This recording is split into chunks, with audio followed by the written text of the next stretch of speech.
So I'm here today with Andy Richards. Andy, welcome to Spitfire. Thank you, Paul. And it's great to have you here. And we're here to talk about symphonic organ. So about a year ago, you called me up and told me about this incredible instrument that you had known growing up and had actually used more recently. And that's where this project started, wasn't it? Absolutely, yes. I was terrified of calling you. I thought, what's he going to think if this guy calls him up and says, look, I've got this idea and it's a beautiful organ we could look at maybe turning into a product. But you seem to really like the idea, I think, as Christian did, and that was fantastic. Yeah. Well, I have a particular fondness for the organ, having grown up playing the organ as you did, and especially these kind of huge beasts, these cathedral-sized organs. But for me as well, it was amazing to hear from you because you are somebody from my background, from my growing up and my youth, seeing your name on a lot of my favourite records. So I've always thought of you as a kind of tastemaker in sound. Well, I mean, I guess you make your own sounds. You spend a lot of time studying synthesizers, and for me, studying the organ as well. And I think a lot of that was a grounding for trying to produce interesting sounds and noises that, for certainly a period of time in the 80s, was something that people really enjoyed listening to, and that's why I was hired as a musician. Yeah. Before we move on to the organ, let's have a little dive into that. So one of the records that I know you contributed to was Frankie Goes to Hollywood, Relax. Yeah. So can you tell us anything about the experience of working on that project? Well, yeah, I'd been a session musician in Manchester and decided that through a friend that I'd come down and play the keyboards on an ice skating show called Electric Ice. About halfway through, my wife called me and said, Andy, you've just had 2 phone calls. And I said, oh, really? He said, yes, one from Yes and the other from Trevor Horn. And it's like, you can't make it up. I mean, I was like simply knocked over. I mean, this doesn't happen in one's life. So I went to meet Trevor, and he said he didn't think really that there were any decent keyboard players from Stoke-on-Trent. I said, well, let's see otherwise. So I started working with Trevor, and the first track we did was Ferry Across the Mersey. Oh, right. From the same album? Well, I think it was the B-side of Relax. Correct me if I'm wrong, but I think it was. Yeah. So he started Ferry Across the Mersey, and that went well, and then he pulled out Relax, and he'd just done his 3rd version, I think, with the Blockheads. And so we moved on to the 4th version. That was to become the final defining version of Relax, if you like. Right. When I came to it, there weren't any chords at all. No motifs, nothing. So that's what I basically brought to it. I sort of brought the harmonic aspect to it.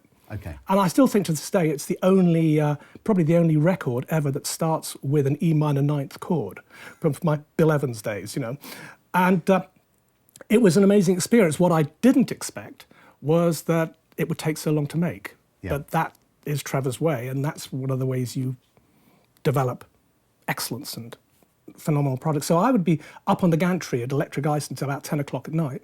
Then I'd poodle over to Psalm West Studios, where I'd be until, I guess, 4 or 5 in the morning. Yeah. And that was my life for quite a few weeks. Right. Until I eventually decided that I wanted to stay working with Trevor, and I left Electric Ice and moved on from there. Right, okay.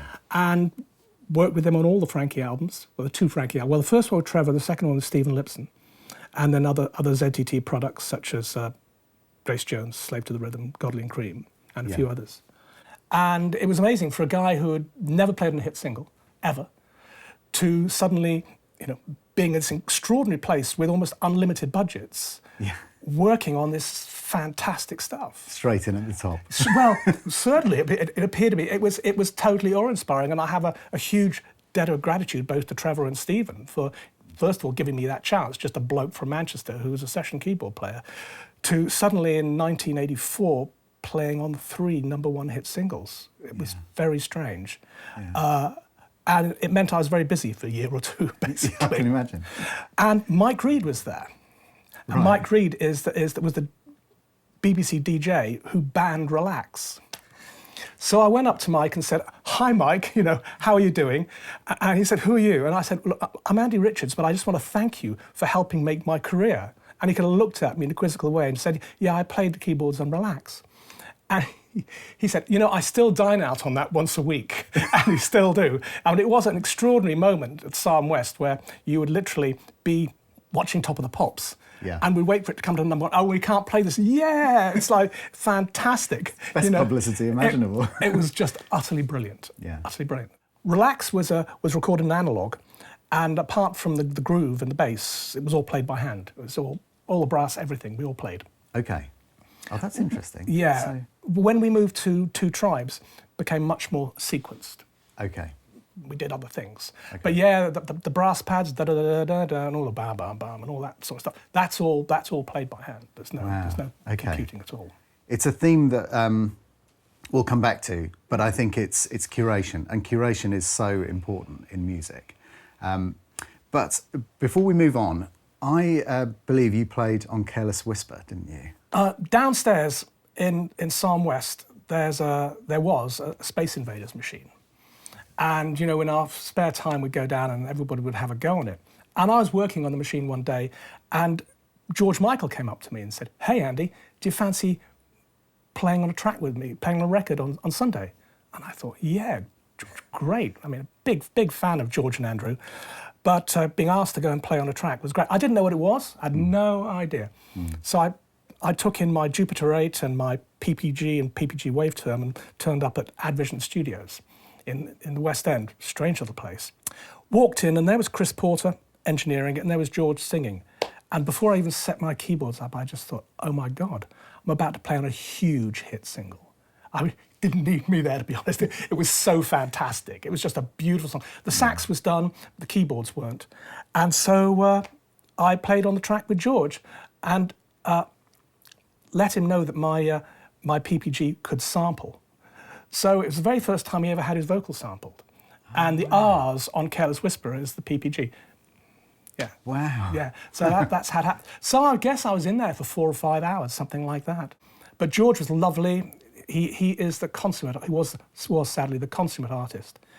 And just great to work with, and very direct. Yeah. He knew exactly what he wanted. Yeah. And it was a great time.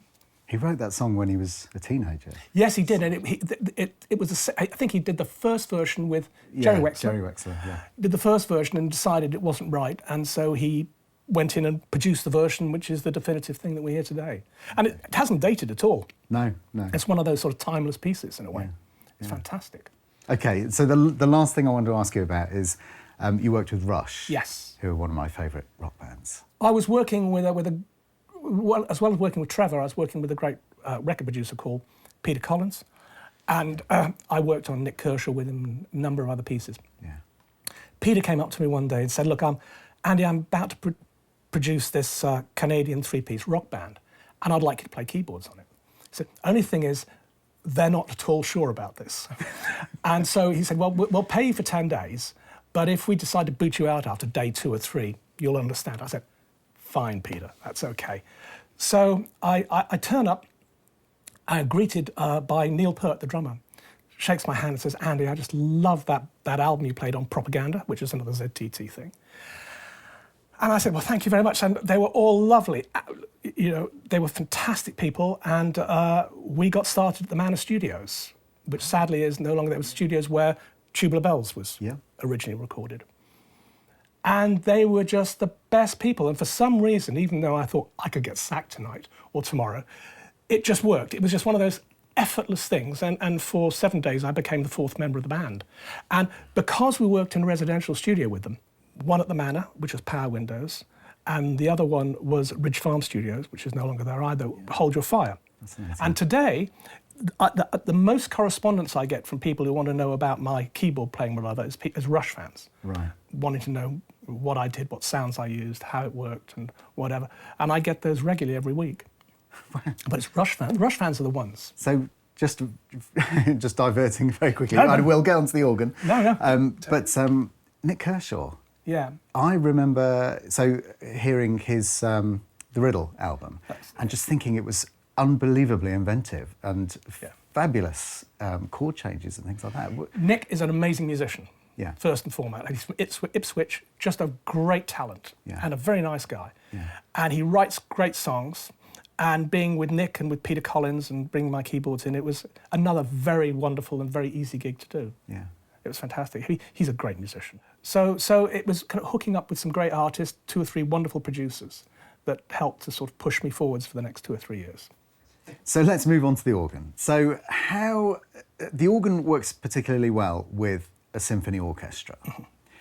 And at what point did you kind of realise that this was a great pairing? Right. Well, I first met the organ when I was 13 and I went into Rugby School Chapel for the first time and heard this amazing machine. I thought, I'm going to study it. So I studied it for 4 years when I was at rugby. And when I left, that kind of went away. I was then asked by my friend Mike Hyam, who was producing the Sondheim score for Sweeney Todd, to come on board and use my studio as the kind of musical base for the whole musical part of Sweeney Todd, right, which involved me basically recording the vocals, housekeeping, mixing everything in stereo and 5.1. And this is a process that went on for probably the best part of a year. Mike had been looking at the Sondheim score and said, maybe we need an organ on this. So he went and talked to Tim Burton about it, and Tim said, oh, interesting, let's give it a shot. So I kind of roughed up on synths just the kind of a pseudo Bach toccata fugy woogie thing, and took it over to Tim, and Tim said, yeah, sounds good, let's do it.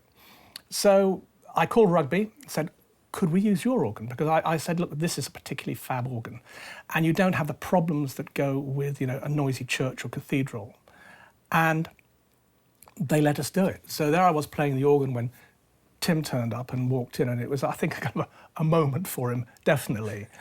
And he just loved every moment of it. And the organ was just delightful and wonderful, particularly when you don't have a congregation in there, because it's much louder and much more reverberant. I mean, we measured, didn't we, the volume at full welly as 90 dB at the back of the chapel. I mean, it's loud. It's very loud. So you get this sort of a cathedral-sized organ in a beautiful sounding chapel, but the two together, which what makes the sound. So I did a few extra samples. This is in 2007, the year I think the Spitfire started. Yeah. I recorded a few samples, some pedals, some chords, whatever, took them back, and I used some in limited way on my music as well. But the amazing thing mixing it in my studio was how brilliantly it sat with the orchestra. And it was a big orchestra. It just seemed to speak and shout beautifully, and it did everything you wanted to do, including the fact that it's so good that you end up pulling the faders down and just getting it to sit properly rather than having to push them up and make it work. The organ felt effortless. Yeah. So because I'd taken away a few samples myself and used it, I thought that this would be a beautiful organ to sample and make a library out of. I didn't know about you guys at the time. And I kind of bookmarked that and then went back again in, I think, 2011 to record the organ for Frankenweenie for Tim Burton again. So worked on 2 Tim Burton movies. And it was equally good. It was a more difficult session for me. I mean, as a session musician, not everything is easy. You can think, oh, this is great. You get in, it's just like something isn't right, something goes wrong, and it's, whoa, this is tough. And it was tough. And I thought, what's this going to be like? I got it back to my studio and brought it up, and everything was perfect. And it was just weird because I thought it was going to be really imperfect. What's very interesting, particularly the Rugby School Chapel organ, is that they're very forgiving when you record them. And, you think, oh, it's a bit late, a bit early, but somehow the sound, I think being so harmonically rich, sort of sits and works with the natural sounds of the orchestra and complements them very well. And so, as my organ teacher said to me at the time at rugby, it's a bit like taking a jellyfish for a walk on a piece of elastic. The whole thing just kind of goes like this. But, you just keep your head and it's absolutely fine and it works brilliantly. Yeah. I mean, you look at the Berlin Philharmonic recording of Also Sprach Zarathustra on 2001. Yes. And this thing suddenly appears, out of tune though it is, and it just sounds glorious. And I think that's one of the things about an organ, it's not a perfect instrument. And I think that once you accept it ain't perfect and it's just a sound, then it works really well. So I worked with Tim, and as I say, I did these 2 particular movies with him. And it was surreal going back and playing the organ that I'd studied on 37, 39 years ago and mixing it. So it had this sort of completion and synergy about it. The one thing that was missing was that my thoughts in 2007 of sampling it and making it into a library had not happened. So I spoke with you, Paul, didn't I, in 2018, early 2018, said, look, I've got this thing. And you got back to me and were very interested, and I said, well, leave it with me. So I was thinking, okay, how am I going to go to rugby and explain what this thing is and what we want to do? And I kind of held my fire. And then later in 2018, I got an email from a lovely guy called James Williams, who was head of academic studies at rugby and also the organist.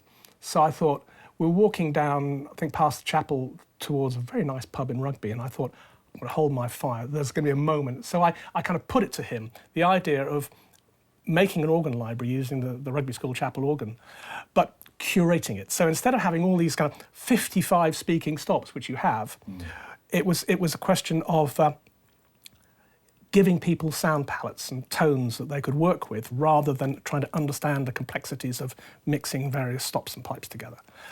And he really liked the idea. And I said, well, look, how do I deal with this? What do I do? And he said, well, I'll go and talk to the Rugby School Enterprises. And it all started happening from there. Yeah. And so it was almost serendipity, Paul, in the way this all worked, speaking with you and then James, and then you came down and you heard it, and obviously you needed to do that to say, well, this is something special and interesting. And I guess the rest is history. It's that rare thing, isn't it? I mean, with the instrument itself, it is a cathedral-sized instrument in a much smaller space than you would usually have. That's right. And I wonder whether that's part of what helps it mix so well with orchestra, in that when you know, often an orchestra will play in a large hall or a large space, but when we record them for film, we record them in a much smaller space. It might still be a hall, like Air Lyndhurst, but with the organ, you know, you usually have that immense power of a you know, if you have a big cathedral organ, and not all of them are big, but let's say you've got one that has that power.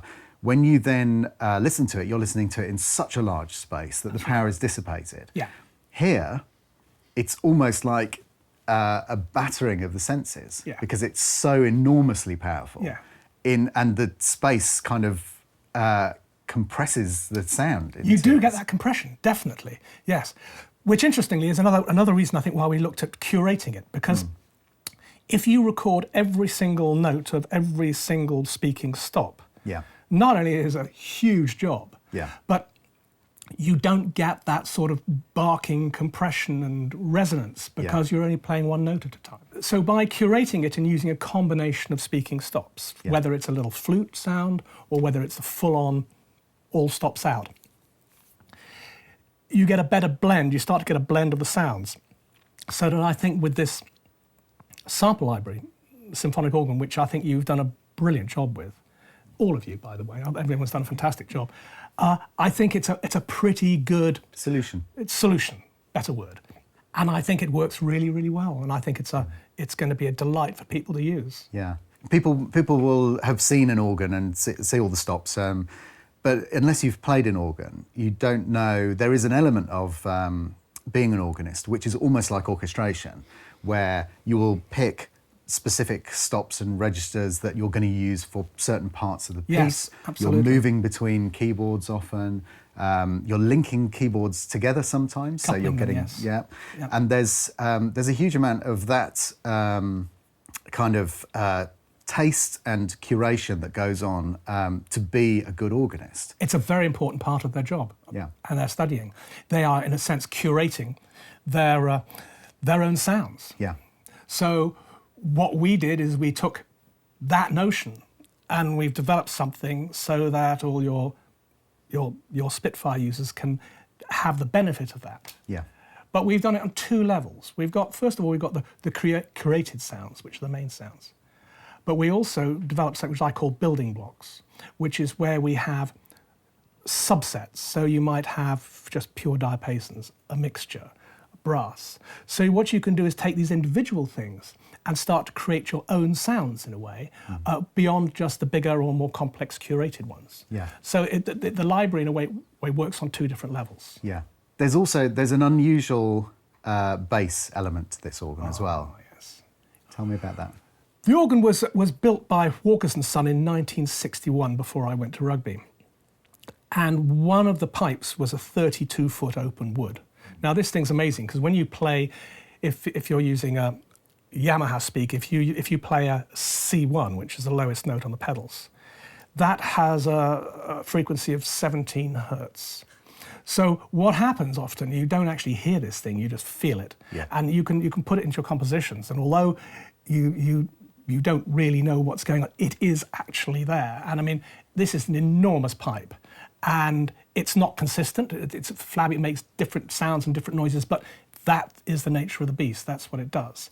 But that particular pipe, the 32-foot open wood at Rugby, is still there to this day, and that's what we recorded.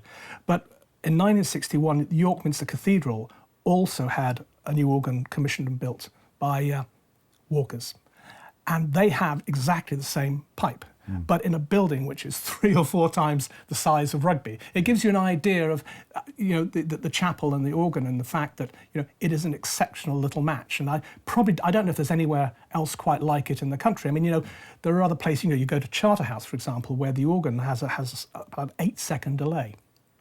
But the problem with that is the reverb tail's almost just too long. Yeah. And it just gets very mushy. The reverb tail from Rugby is typically 3 to 3.5 seconds, although I know some stops have been curated down a little bit because of things that need to be managed. But it does mean that, it sits much better in tracks. If the organ's too big, it just washes over everything, and you lose the definition of the sound. Yeah. So I mean, what I do when I'm using the organ at the moment and working through all the various different settings is I always add a little bit of my own reverb to it. Right. And it's just the organ sound as such is so sweet that it takes to the reverb very, very well. Yeah.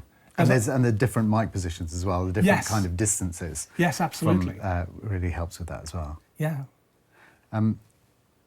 Organ in film. There are a couple of really nice examples of this. Yeah. I think an early one, obviously we talked about 2001 with that fantastic, the opening, where you hear that organ, and that kind of, the organ features in classical music with, for example, the organ symphony, Saint-Saëns organ symphony, is very, very featured. But the organ, for example, in the Albert Hall was used in Wendy Carlos's score to Tron. And if you listen to this score through, it's a really interesting way that she uses it. So sometimes it's a very featured organ sound, and sometimes it's just kind of, there's an interplay between the strings and the organ almost replaces the woodwind section for parts. Yeah. And so you've got, there are so many blending opportunities with the organ, because you have the stringy sections, the stringy pipes, you've got the very wooden fluty pipes, and you've also got the reeds. And we've got a section of this organ which we've recorded has all of the reeds together. Yes, that's right. And it's an unusual number of reeds. I mean, it's almost as many as organs twice its size. It's got kind of, it's got such a vast collection of reeds that I think if you did that on other organs, certainly the organ that I grew up playing in Worcester Cathedral, it would sound slightly patchy in that there would be, there wouldn't be quite a full blend, but it's almost like a full orchestral brass section, to my mind. Well, the reeds on any organ, any large classical organ, are always difficult, because they're the things that go out of tune fastest. They're the most temperamental, because of the nature of the way the pipe is built.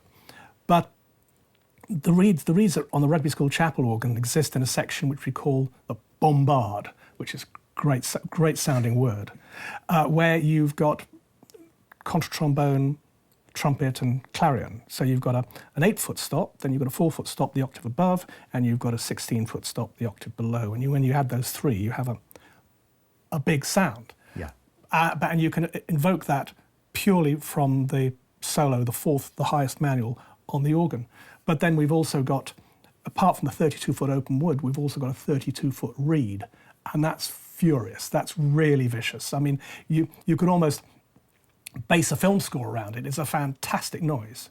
So you've got reeds throughout the whole organ, but the pedal ones are very important. And I think it's worth mentioning that I think it's one of the reasons, well, I know it's one of the reasons why the Rugby School chapel organ sounds so good. It's got a 32-foot reed and a 32-foot open wood.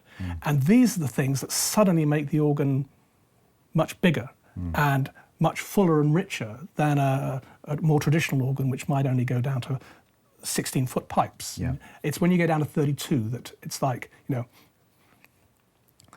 crocodile Dundee thing of mine's bigger than yours. It just really does open the whole thing up in a wonderful way. Yeah, yeah, and it expands the frequency range of the orchestra. Very much so. Because at the bottom end, but also at the top end, with the various mixtures that you have as well. Yes. Which is another interesting sound. Mixtures give you a kind of, especially they're so incredibly difficult to voice, to tune, that there is always going to be some kind of anomaly and irregularity to them. And the harmonic complexity of having all of those mixtures is something that's very hard to reproduce in anything else, any other kind of sound generating system, synthesizers or a symphony orchestra, because of the fact that they're not going to be correctly lined up, as it were. Yeah, and they definitely give the organ a certain brightness and presence that I don't think any other musical instrument can provide. Yeah. But for your users, I mean, just say mixtures are generally pipes that are voiced very, very high at different frequencies. So you might have an octave and a fifth above it, but like not just at the bass, but at 2 or 3 octaves up, which gives it this bright, tinkly sound. Yeah. And it's a lovely thing. And one of the pieces I'm working on at the moment with your library is actually just using the mixtures on their own as like a little sequencer effect, back in reverb, bottom end taken off, and it has a beautiful kind of glassy, gorgeous sound to it, Yeah. I mean, I think you could probably look at an organ and say, well, in a sense, it was the earliest synthesizer. Yeah.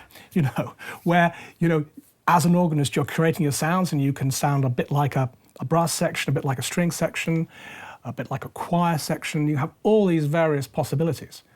And it's a fascinating thing. So you can imagine as a kid of 13 being let loose on this instrument for 4 years, where I could just go into the chapel and I could study my pieces, or I could learn to improvise, extemporize, or whatever. It was a fantastic thing to have. And it's really great, I have to say, to be able to pass it on to you guys and on to your users. I think that'll be fantastic. Yeah, I think it's going to blow people's minds. I think it's going to be very interesting. It was very interesting, actually, when we loaded it up for the first time in here, and we had all stops out, and that sound on its own was kind of, my God, it was crazy. And then we also decided to try putting the most distant mics through the rear speakers in the surround. And it's extraordinary. It's the room, it's the chapel. Yeah. At that point. It puts you back, and actually James Williams, the organist that you were talking about earlier, is a fantastic organist, sat here with his eyes closed playing it and said it's actually almost as if I'm sat in the chapel playing. Absolutely. I mean, I know that most people won't have this, but if people have surround speakers, definitely try it in surround as well. Yeah. It becomes a different thing. Yeah. Because, of course, when you sit down and you play an organ in a church or a chapel or whatever, it's never just kind of left and right. It's all around you. Yeah. And by pushing the ambient mics out to the back, you start to get a very good idea of what this chapel actually sounds like. Yeah, yeah. It's fantastic. So we recorded, as you know, a variety of different mic positions and things like that. One of the things we did, which is quite unusual, is to hang quite a few mics inside the organ box where all the pipes are. Mm-hmm. And that's a sound that nobody ever gets to hear. No. So, or has probably ever heard. Or has probably ever heard. Yeah. Yeah. I would think, yeah. So, because it's the last place you'd want to be when somebody starts playing, because, apart from the fact that it's an incredibly delicate area where if one wrong move can cause an enormous amount of damage, it's probably proper hearing damage kind of territory. And there's not a lot of room in there, right? And there's not a lot of room. You're not going to get many people in there to ever hear this. Yeah. So to have it as part of the Symphonic Organ Library is pretty fantastic. Yeah.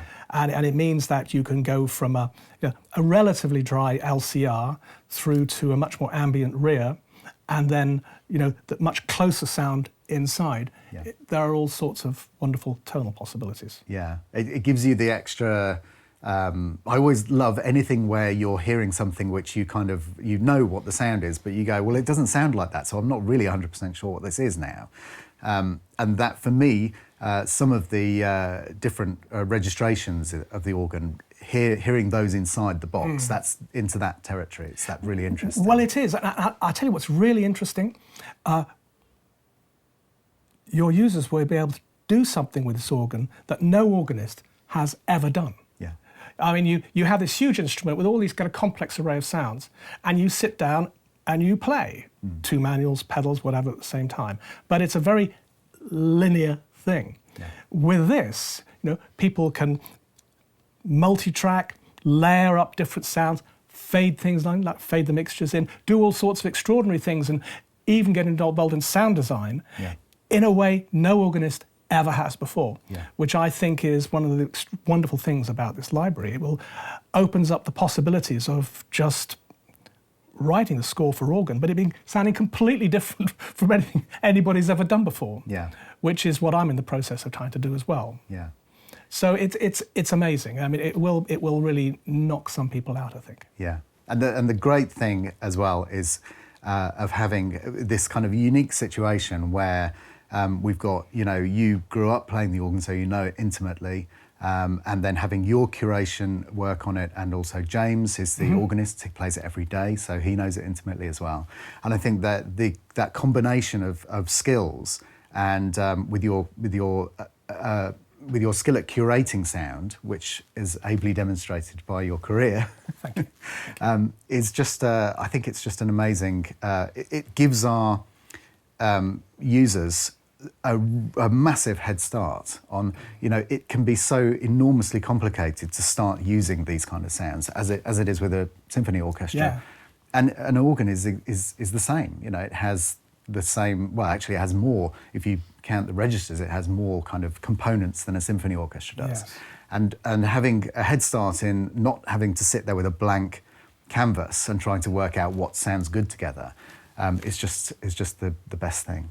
This thing can be so loud, it can evoke many, many different emotions, from one of serenity and love through to almost sheer terror. Because it can be so loud, and that's one of the great things about this instrument. It can evoke so many different moods, and I mean, the big noises, particularly all stops out and full organ, are wonderful. But we've got other sounds in there, like beautiful, delicate, ethereal sounds, which are just simply magical, and you play them and you just go, oh. It's a wonderful, wonderful feeling. Yeah. So there's a great kind of range of expression, from being brutal down to being very, very delicate and very, very intimate. Yeah, it's fantastic. So thank you guys at Spitfire for enabling this to happen. It's one of my little dreams has come true. So my plan is, now this product is out there, to start releasing my album in dribs and drabs online. And my album has two requirements. First is that every single track on the record will have the symphonic organ on it, in various different disguises, whether it's the full-on thing or whether it's very subtle, whether it's been morphed into something else. But the organ will be on every track, as well as another synth sound, which I developed from a vocal sample, which is used on Grace Jones' Slave to the Rhythm, which is like a chum sound. Wow. And so these two sounds are going to be in every single track, which hopefully will give some consistency to the sound of my record. Well, thank you, and thank you for coming and sharing those amazing stories from your career, you. but also thank you very much for the gift of this organ. It's been my pleasure, for sure.